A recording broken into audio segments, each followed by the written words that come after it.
everybody, and welcome to the 25th hour. My name is Christopher Franchi, your host, and with us today we have a very special guest. But before I get into introducing him, growing up, my mama told me, never trust a man with a silent H in his profession. Well, ladies and gentlemen, today's guest looks very shady indeed. Lock up your daughters, hide your wives, take all your personal belongings, put them in a Ziploc bag, and stuff them in the crotch of your pants. Because today, our guest is a luthier. Yes, a silent H. Okay. But seriously, I've known this guest for several years now, and while I still don't trust him to stay away from my daughter and my wife, or my pants, he's a pretty good guy. Known to those near and dear to him as simply Koz. Please welcome Gary Kozlowski of Evaline Guitars. Thank you for having me. Should be a good time. It all depends on you, mister. I mean, most things do, right? Do you feel the pressure? All of it. All the pressure.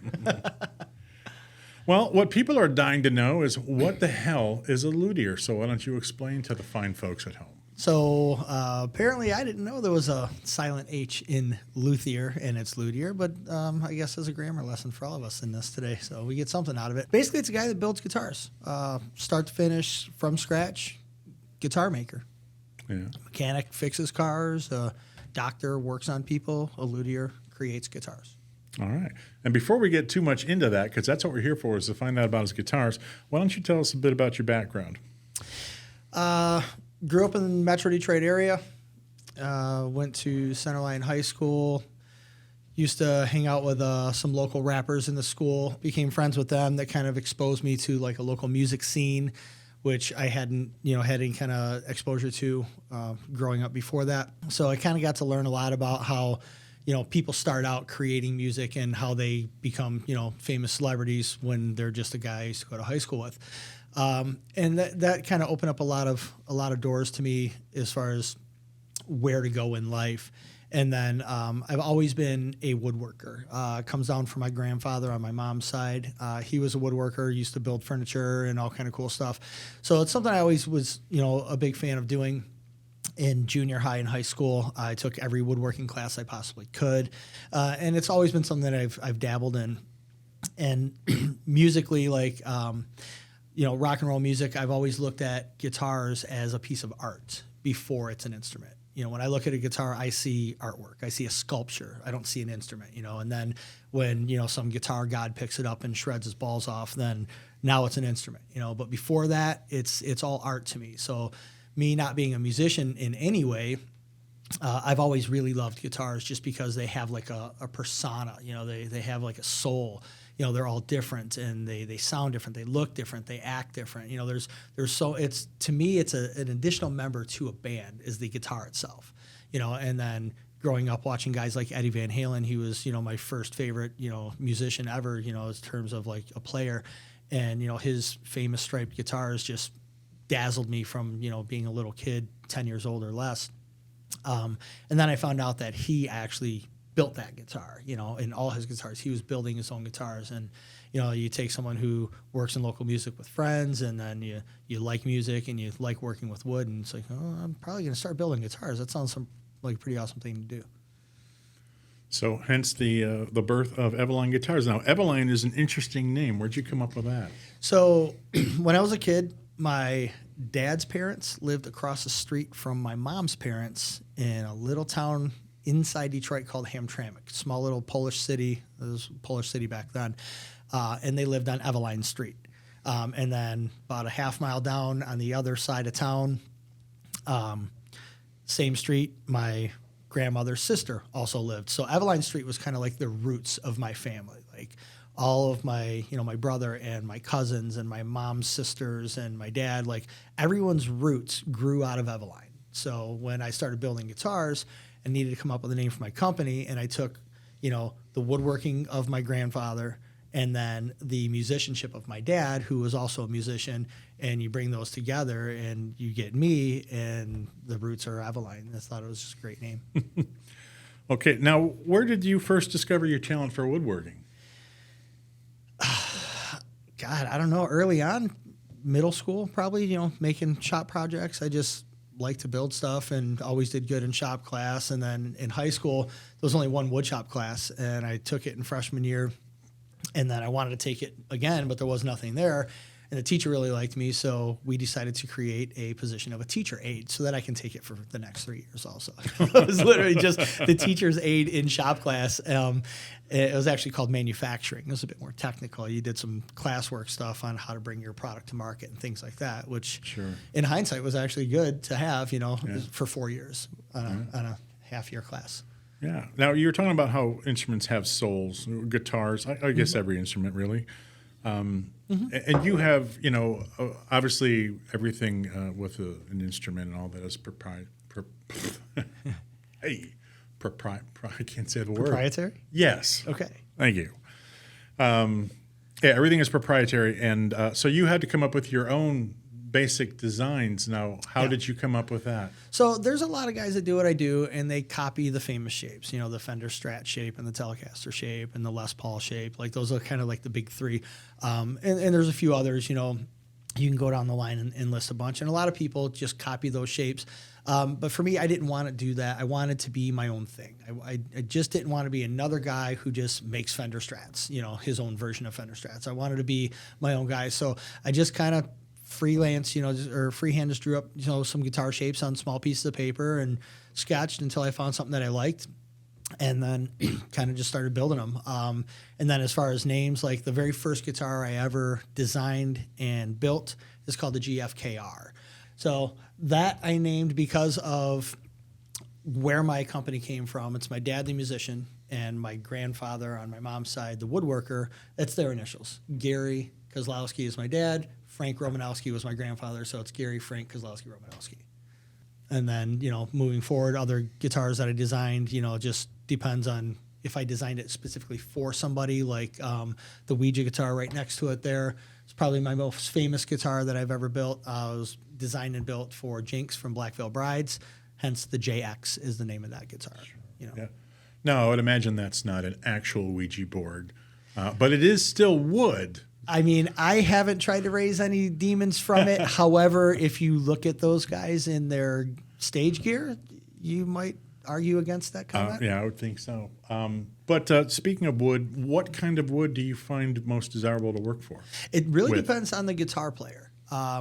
Everybody's after something different, So when I build for somebody, I pretty much interview them. I ask them, what type of music do you play? Give me some of your own music. I want to hear what you're playing.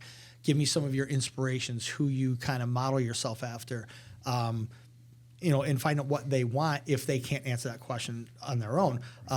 Some guys will be able to tell me, like, hey, I want something that's really warm and fat and real bassy. Other guys will say, I want something with, a lot of presence and more in the high range, in the mid-tones and stuff like that. So it really depends on what they're after. The most common woods are like mahogany, swamp ash, alder, poplar. Those are some of the more popular stuff that I use. But sometimes you get into like ebony, or purple heart is probably my favorite wood to work with, just because it has tonal properties very similar to mahogany. So it's real warm and full, and got a real round tone to it. It's not real bright, but it's just the prettiest wood you'll ever see. Yeah. So what you're saying to the layman out there basically is that different woods offer different properties as far as sound goes. Absolutely. Yeah. Absolutely. Every wood has its own different tonal properties, which is unfortunately why guitars are typically expensive. Because they're not made out of cheap wood. You can't just go buy some 2x4s at Home Depot because pine sounds like shit. That's why nobody builds guitars out of 2x4s. My first guitar was made out of balsa wood. Yeah. So it weighed as much as that slice of paper right there. Oh, man. So what would you say, aside from your personal preference, what would you say? Or maybe I guess it would be your personal preference. What wood provides the best tone, do you feel? I love mahogany. I think mahogany sounds amazing. It kind of touches all bases. It's not real narrowed into like one area. Swamp ash is very bright. It's a lot more in the mid to high range in tone. Doesn't have as much fullness to it, whereas mahogany is it's thicker and warmer. I think it just touches more bases, and it's more versatile. Right. Now, one thing that stands between the wood and the strings is the paint. Now, does that affect the play at all on a guitar? And if so, what process do you use? If you talk to tone chasers, it's a word that, like, you get into like the super nerds of guitars. They will tell you that paint will affect the tone. I believe that. I don't hear it so much myself, but I'm not a musician, so I don't really have as good of a fine-tuned ear for that stuff as other people. I mean, I can hear tone very well, but some people are just, they're scientists with it. And yes, paint can change the tone because you're filling the pores of the wood, and you are altering its makeup. So yes, there's always going to be some, effect to it. Yeah. And which, I mean, I own a few guitars. I'm not a Eddie Van Halen or anything like that, but I do know that. You look like him, though. Don't I? Maybe I look like him the way he looks now. Oh. That hurts. That hurts. It's sad. You do realize I have an Eddie Van Halen striped holster on my hip right now. I do not. But thanks for the warning. But no, what is your process? Because, I would say guitars are one of the things. Guitars and cars are the two things that really stand out to me that have like an impeccable paint. So what is your process? How do you create a paint job that it just appears to be like glass and flawless? It's funny you say that because guitars and cars are my two favorite things.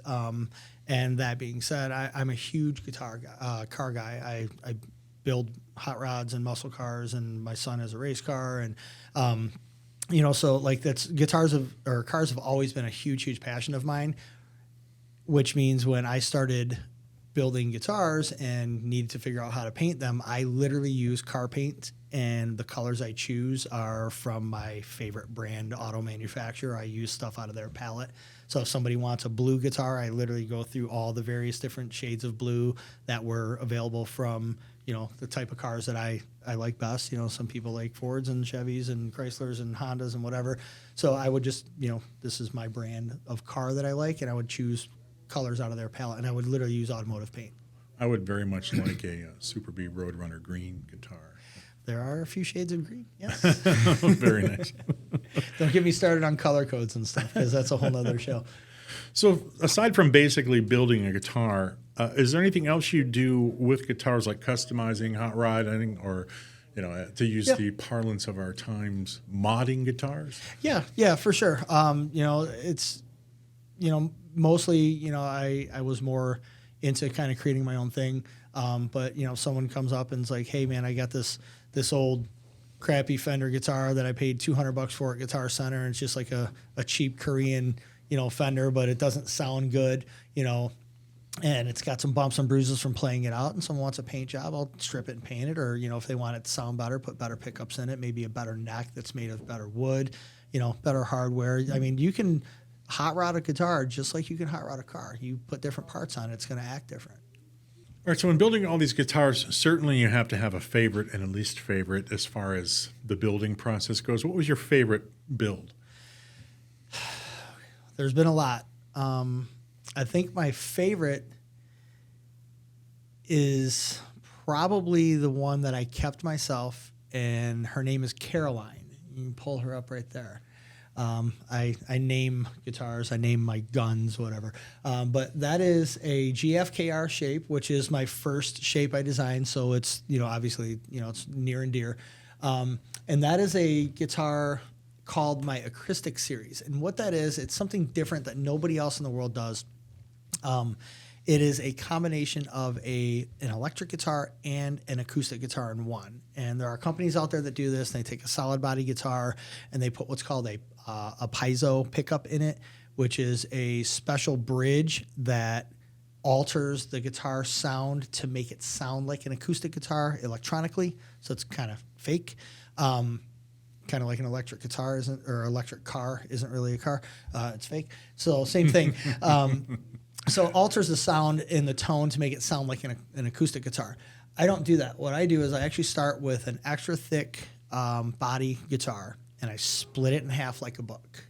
And then I take a router and I hollow out both sides of it, put it back together, and make a hollow body that way. Other hollow body guitars are typically, you have your base plate You have your top plate, and then you have your side that wraps around it. It's 3 pieces, compiled together. So nobody does a solid body, hollow body guitar like I do. And it's because they're a pain in the ass. It takes about 15 hours just of hand routing to clean it out. It takes forever, and you breathe in a lot of dust, and you get wood particles in your lungs. It's not good. And that's probably why nobody does it but me, because no one's that stupid. But it creates a sound all its own. It's very different than anything else, and is very, very unique. So it's just a little bit thicker than a regular guitar body. It's about almost twice as thick, not quite. It is hollow. It does have a regular electric guitar pickup in the bridge position with its own volume and tone knobs and its own output jack. So that runs to your guitar rig like a regular guitar. But then there's a second output jack. So when you plug this thing in, there's literally 2 cords coming out of it. And that jack goes to a sound hole pickup that you would commonly find in an acoustic guitar. So that you can plug it into your PA system just to amplify it. And there's also a transducer microphone inside it, which is like another pickup for acoustics. And if you see in the top corner of that guitar up on the top horn on the side, you'll see, right there, the side view there, that is a 3-band EQ equalizer that you can adjust how much signal is going from the transducer mic and also the sound hole pickup. So you can pick your acoustic tone and try to get, something like a little bit more of a modern acoustic guitar, or something like really vintage from the 30s and 40s, 100 years ago, that real fuzzy acoustic tone. And you can kind of get your own. And then when I build these, I also manufacture a double mute pedal. So it's just like a regular stomp pedal. It's got 2 buttons on it, and they're both mute switches, but they're separate circuits. So you have 2 cords coming out of the guitar. They run into 2 jacks on the pedal, 2 jacks out of the pedal, 1 to your amp, 1 to your PA, and they're just 2 separate circuits. And you can play them individually or together at once, just by hitting foot switches. Okay. So it's pretty elaborate, but when you play it, it's actually super cool, because you can take a song like pick any hair metal ballad from the 80s, Mr. Big or Guns N' Roses or Warrant, everything by Warrant. So it's all acoustic guitars, but there's this like blazing electric guitar solo in the middle of it. So you need 2 guys, because you can't play 2 guitars at once. This guitar makes that happen. Yeah. So rather than fiddling with your head on stage in between songs, you're literally right on the fly. You can adjust everything. You could literally be a one-man show at a small bar, and you're playing the acoustic guitar. You stomp a button, you rip a solo, you stomp another button, you're back to acoustic. Now, to the layperson, they might question. You said the way you make the bodies is you cut it in half, you round it out, you glue it back together. Does that process of having to cut it and glue it back together do anything to the integrity of the tone of the wood? No. Gluing wood together is not really a big deal. Every acoustic guitar you've ever seen is glued together. So that's just how they all are. You have your sound plate on the bottom soundboard, you have your top soundboard, and then you have the wrapper on the side. It's just all glued together. So it doesn't really hurt anything. You just have to make sure that when you route it, you don't go too thin, just make it too soft or puncture through it. And I always try to route in some support braces too. And it also helps channel the tone towards the sound hole. In this particular case, the sound hole is like an F hole down up on the top there. Right. And then another thing that makes this my favorite guitar is just how it looks. It's purple heart wood. There's no wood stain there. That color is nature. It is just purple wood. Wow. And then the center is mahogany. So it's just, laminated together, mahogany and purple hearts. And then around the binding edge around it, it's all actual real old-fashioned gold leaf. Nice. So now, you explained that this was a difficult guitar to make. Yeah. So as far as your least favorite build, if this was your favorite, I can only imagine what your least favorite build was. So this is my favorite guitar.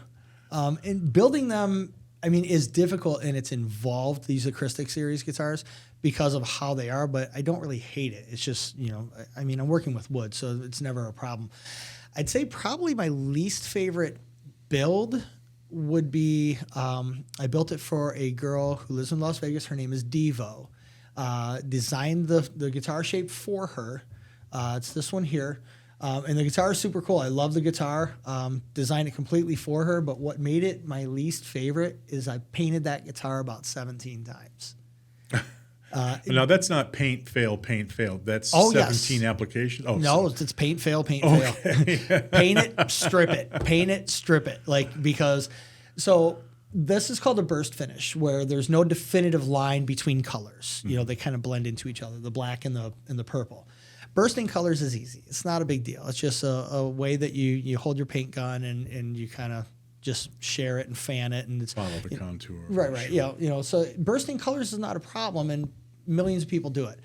Bursting sheens is impossible. If you look at that guitar, the center of it is very, very flat black, but the outer purple is a high gloss metallic purple.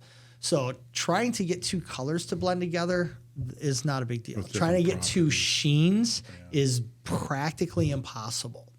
So it literally took about 17 attempts to get that thing right. And then once it was finally right, then I silk screened the gloss black leopard print over the top of all of it. And that's how it has so much dimension to it. So it came out amazing, and I'm very, very proud of that guitar. I just don't ever want to build another one. What would you have done if you jacked up the silk screen? I'd probably quit. No! Yeah, seriously. So aside of that, I love the guitar. It's very unique versus anything else I've done. I made the custom knobs with her name and diamonds, and it's a black mirror pick guard that's all hand carved and stuff. It's a super cool guitar. It sounds awesome. It's a really, really nice piece. It's got an ebony fretboard on it. It's heavy as a tank. It's mahogany with ebony fretboard. The thing weighs 1 million pounds, but she wanted this big, heavy, semi truck of a guitar, and that's what I built her. And I love it. I just don't ever want to build another one. I never want to burst sheen again. When you gave it to her, take care of this one. It's the only one you're going to get. Absolutely, yeah. Now, you also build guitars for Jinx from Black Veil Brides. How did that connection come about? So I used to manage bands. That was kind of my segue into all this. I learned about local musicians and, uprising musicians through my friends in high school. And then later on in life, I started to manage a few bands locally here in the Detroit area. And then a few of them, had a little bit of regional success. One of them actually went on tour with a band called The Dreaming, which was made up of a few guys or a couple guys from Stabbing Westward. It's a popular industrial rock band from the 90s, and a few other guys. And they had this really cool band called The Dreaming, and this band I was managing went on tour with them. So we got to become friends. Jinx was in that band, and, I really liked his style, and he's a super cool guy. And I was like, man, I'd love to build a guitar for you one day. And, we just got to talking, and he's like, you know what, man, I really want a Ouija board guitar, but nobody will build me one. I'm like, I'll fucking build you one. I'll build you one. And I go, I'll build you something cool, not like Kirk Hammett's guitar, where it's kind of I'll build you want a Ouija guitar. I'm going to make you a Ouija guitar. He's like, all right. So I built him this Ouija guitar. This would be my most famous guitar I've ever built. I went straight legit Ouija with it. I actually carved a wooden planchet off of a real one. I got a real Ouija planchet and, traced it out and made a planchet for it. And it's all hand burned and stuff. And it's got his name in the top of it instead of the word Ouija, which is what he wanted. So I put Ouija in the planchet instead. Really cool guitar, custom built, a custom neck profile, custom fretboard profile. He wanted the volume knob as far away from anything as possible because he's a very aggressive strummer. So he didn't want to be hitting the volume knob. That's why it's way down on the bottom, anymore, and it would be poking out the side of the guitar. That's all his design. Super cool guitar, and I built it for him, and he literally slept with it in the van. And whenever they would get a hotel, he would literally sleep with his van. All the guys in the band were like, dude, he's sleeping with this guitar. He absolutely loved it. 2 months later, he left that band. About 3 months after that, he joined Black Veil Brides. 6 months later, they get a record deal. A year later, they're Hot Topic. They're Hot Topic, exactly right. So crazy how it all just kind of came to play. And that album, their first album, actually was released on my birthday, so that was kind of cool. Yeah. And their very first single off that record is a song called Perfect Weapon, where the guitar is prominently featured in that Perfect Weapon video. So if anyone wants to see that guitar in action, go to YouTube and look up Black Veil Bride's Perfect Weapon, and you'll see a lot of footage of that. It's really cool. Now, is Jinx still playing your guitars? The band has endorsement deals with other guitar companies. So there's been times where they're in between this endorsement and that endorsement, between this brand and that brand. And when he's in downtime, he plays my stuff all the time. But whenever, the band is signed, they have like exclusivity and it's lawyers and stuff. And little me don't have money to fight big them. Right. So it is what it is. But he does record with them. And if you visit him at his house, you go in his bedroom. All 3 of the guitars I built him are literally hanging on the wall in his bedroom where he says no other guitars will ever be. So he holds my stuff very personal to him. He absolutely loves my stuff. He's obligated to play what he plays, and that's okay. It's not important for me to get recognition off of my friend's back. I would rather him just have his success. Sure. And if he shows me a wink once in a while, that's all I need. I mean, that's enough. And if not, it's okay because I know how he really feels and he loves my stuff. He plays what he plays, but he's pretty appreciative of what he has for me. Now, how many other professional bands use Evaline products? There's been a few over the years. Currently, Jason Null from Saving Abel has a couple of my guitars. He's got the one he actually stole from me. It's called Blondie. I actually built that for myself. I wanted something kind of like a 50s vibe. So I went with like a butter yellow color. It's actually, if you see a yellow Chrysler Crossfire or a yellow PT Cruiser, that's the color.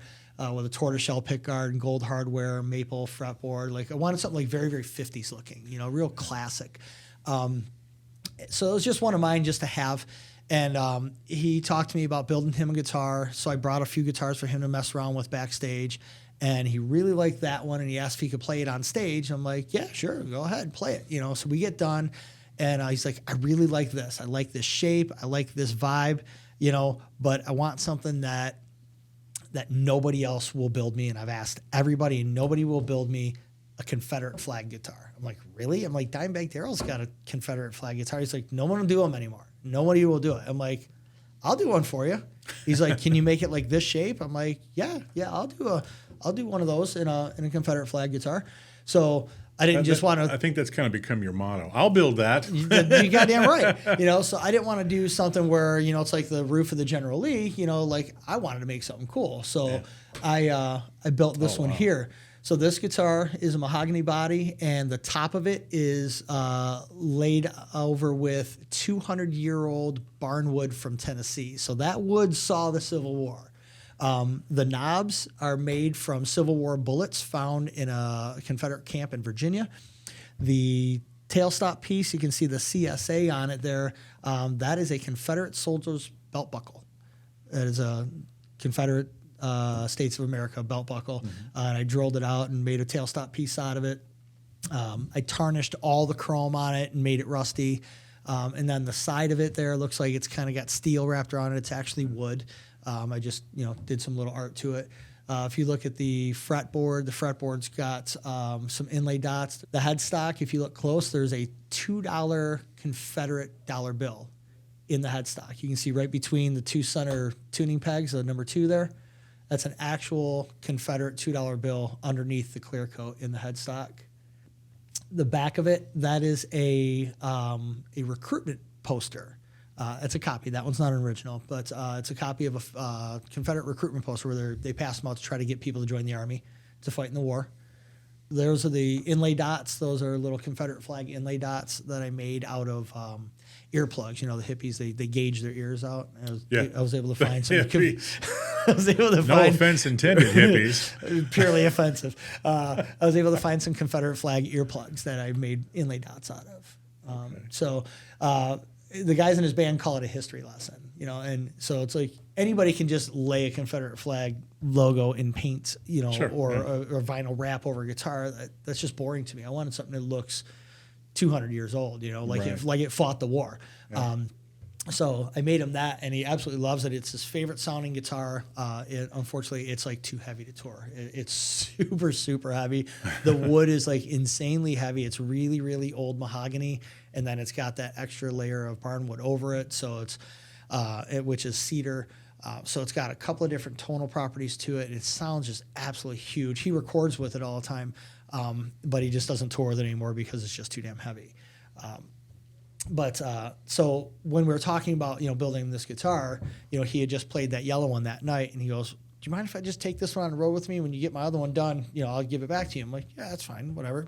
So he takes the yellow guitar on the road with him, and then I don't see him for a year, and I got his guitar done, and I go to give him his guitar, and he's like, "Yeah, I left Blondie at home." He lives in Mississippi. He's like, "I left Blondie at home." He's like, "I'll get it back to you on the next tour." I'm like, "Okay." And then the next tour, he's like, "I left Blondie at home." I'm like, on purpose? I go, "Jason, do you just want to keep that guitar?" He's like, "I do. I just didn't want to ask you." I'm like, "You can keep it. Just keep recording with it." So their newest album is all of that guitar. Yeah.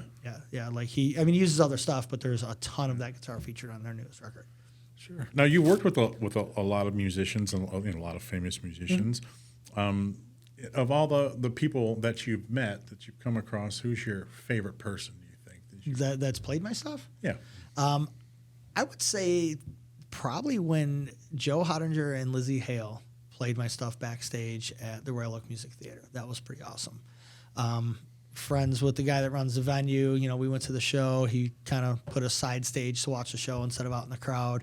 We had my kid with me. He was like 3 at the time, maybe, and so we got to talking to those guys a little bit in between songs, when they're, doing little different things. And they invited us, downstairs to, have a drink and hang out, at their, their backstage area below the stage. So we're down there hanging out. It was kind of fun. And, I was like, man, ever since you guys came out, like, I love your stuff, and everything about you guys is super cool. I really just wish I could build a guitar for you. And Joe's like, "You build guitars?" I'm like, "Yeah." He's like, "Oh, really?"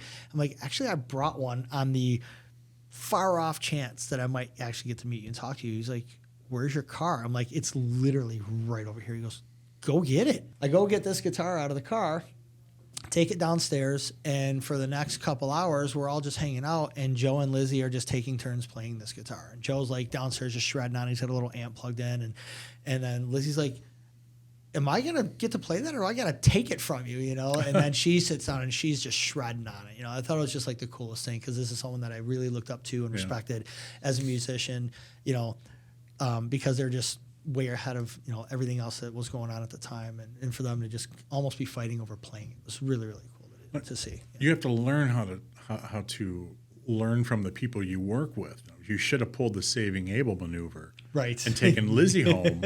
Right. And when they come back on tour, "Are you done with Lizzie yet?" "Well, I left her at home." Yeah. We all have our desires, don't we? Trust me, if that was an option, that would be an option. Yeah. Now, this all sounds like fun and games, but nothing is always fun and games. What's the most difficult part about running your own guitar company? God, there's a ton. Sweeping up sawdust is never good. That always sucks. Marketing is tough. I would say probably the worst is really just how difficult the business is. There's a lot of people who do what I do, and there's a lot of people who do it way better than me. And I'm not, embarrassed to say that. There's some amazing craftsmen out there that make some great product. A lot of their stuff is, $7,000, $8,000, $9,000, $10,000 for a guitar, but it's deserved. But it's the major companies that control it. That's where it falls. I new band on the scene. They don't even have an album in the top 40 yet, or a song in the top 40. They're just starting to bust out, and you're catching them at some clubs, moving around the country, opening for this band or opening for that band. Zero level of fame yet, and they already have endorsements from, companies like Schecter or BC Rich or somebody like that. These big companies, they just gobble up anybody that they see promising, which, that's business. I do the same exact thing. I see somebody who's promising, I'm like, that guy's going to be famous. I need to put my stuff in that guy's hand so that people see him play, so they want my guitar and then come buy guitars from me. That's how it works, You just can't compete with that. I'm doing this stuff as a side project out of my own money, and, these guys are, building guitars by the thousands in China. So you just can't compete with that. That raises a huge question in that, you have said that you've provided guitars to a lot of these people. Mm-hmm. Haven't mentioned like a dollar amount or so. How does Evaline Guitars make money? So a lot of footwork, website, Facebook page, and putting guitars in people's hands.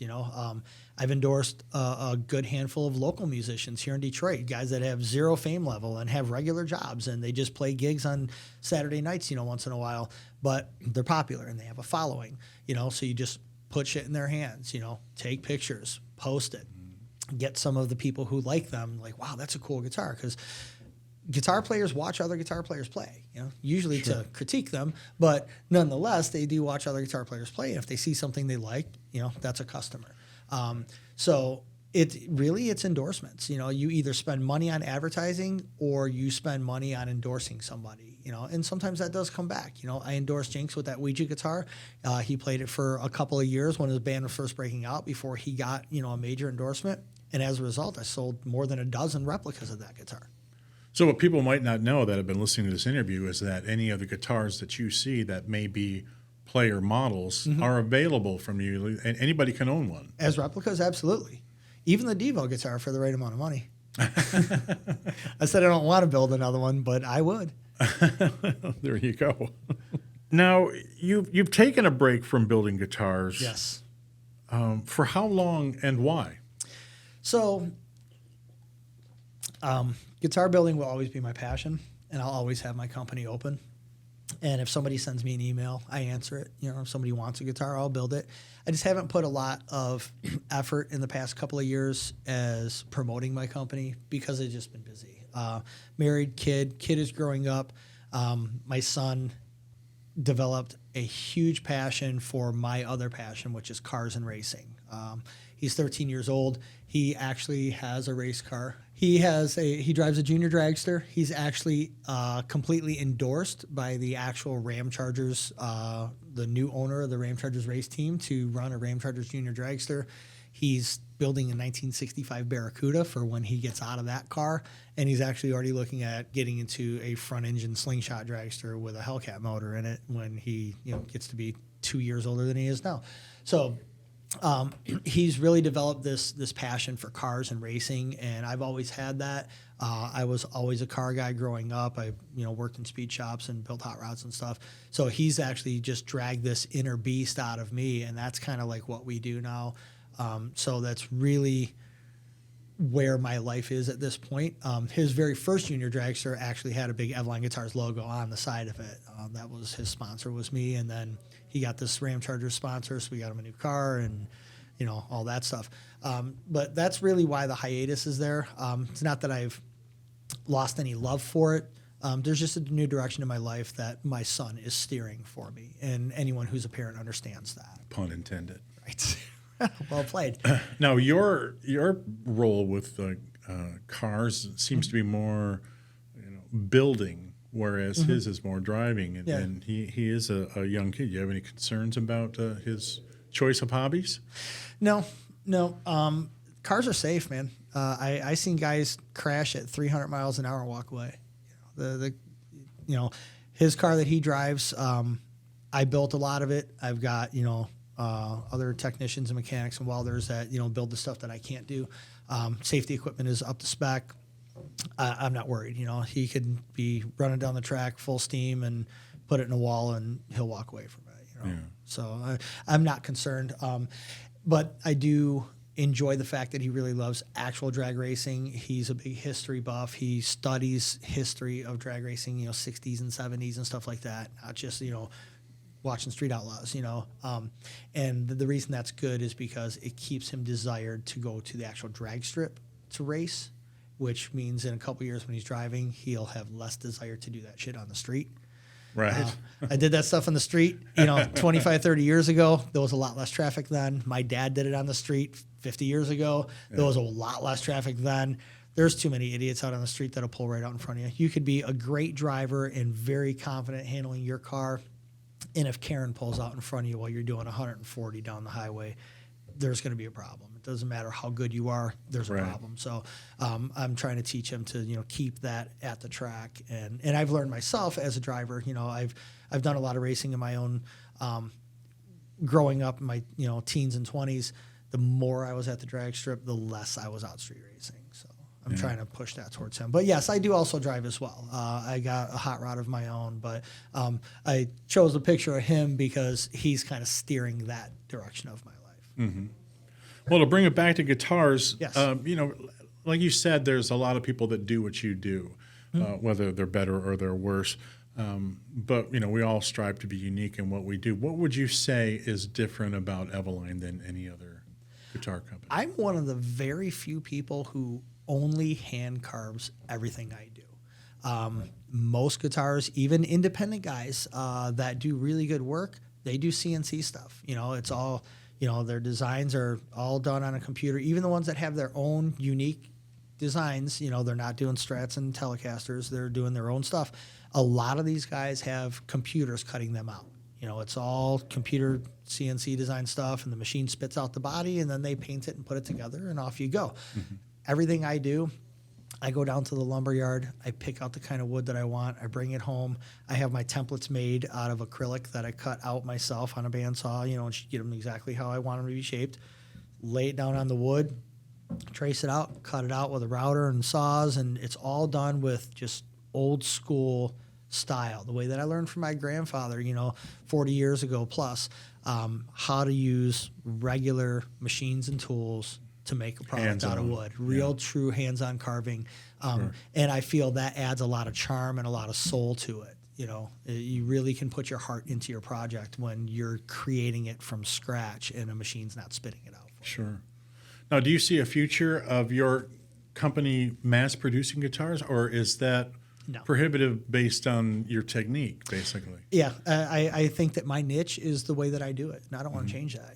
Is it the harder way? Absolutely. Is it the more expensive way? 100%. It's hours and hours and hours to cut that stuff up, and you got to be careful. And you can screw up a $60 piece of wood just by hitting it with the router. Right. If it skips on you, if your tool is dull, it's not going to cut, and it can move. And so you got to be up on your tooling, and there's just a lot to it.